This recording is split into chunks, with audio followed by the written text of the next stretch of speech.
Information System – Architecture of Connected Device. In this video, we'll talk about the architecture of connected devices that can be implemented in a power plant's information system. At the end of this video, you will be able to describe the physical architecture of a connected, smart devices.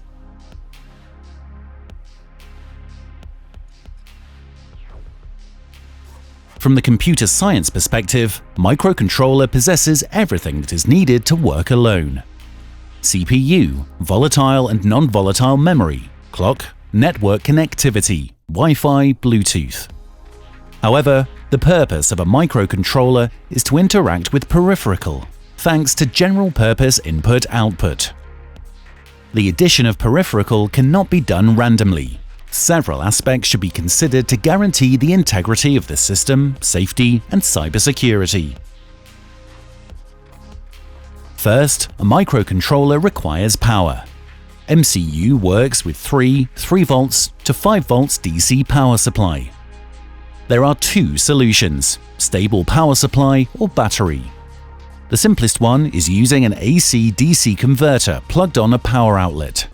Most of the time, the dev board handles 5 volts that allows to use a standard phone charger as a power supply. For 3-volt devices, additional DC to DC converter can be used to change 5 volts to 3.3 volts. The second solution is using battery, but voltage provided by a battery varies over time. It requires a battery management system to avoid overcharging the battery or over-discharge when the battery is in use. Concerning network connectivity, there are different scenarios. The simplest scenario is to use microcontrollers that integrate network connectivity. For example, the ESP8266 microcontroller includes Wi-Fi. The ESP32 integrates Wi-Fi and Bluetooth. Chip from Picom integrate Bluetooth, Wi-Fi, LoRa, and Sigfox. The other solution is to add an adapter to the microcontroller in order to add a specific connectivity. For example, Atmega 328 on Arduino dev board could be connected to this LoRa chip to provide a long-range, wide-area network connectivity. Up to now, with these components, this device can only send messages over a network. Let's add sensors. There are two types of sensors: analogic, returning continuous values, and digital, that provides bytes. It implies to use appropriate GPIO on the microcontroller.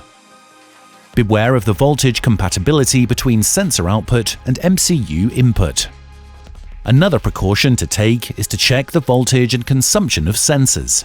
Requesting too much power from the microcontroller can damage it.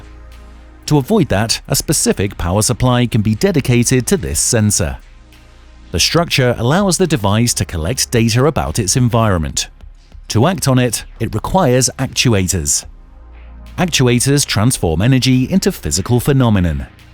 Except for screen and other indicator lights, actuators can require more power than what the MCU can provide, and potentially act on another type of energy, such as hydraulic or pneumatic. MCU is not directly connected to high voltage. To allow for the MCU to deal with higher power, it requires a relay that splits the electronic circuit connected to the MCU from the power circuit that should be controlled. It is an electrically controllable switch.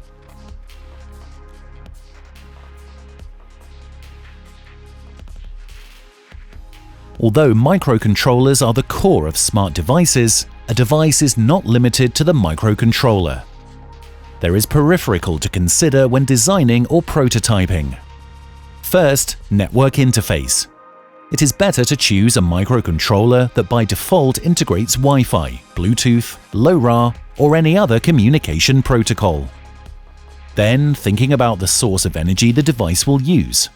Will the device be mobile? Is it fixed? Stable alimentation or battery? Then check compatibility sensors and actuators with MCU voltage. Otherwise, provide them distinctive power supply or signal converter. Thanks for watching.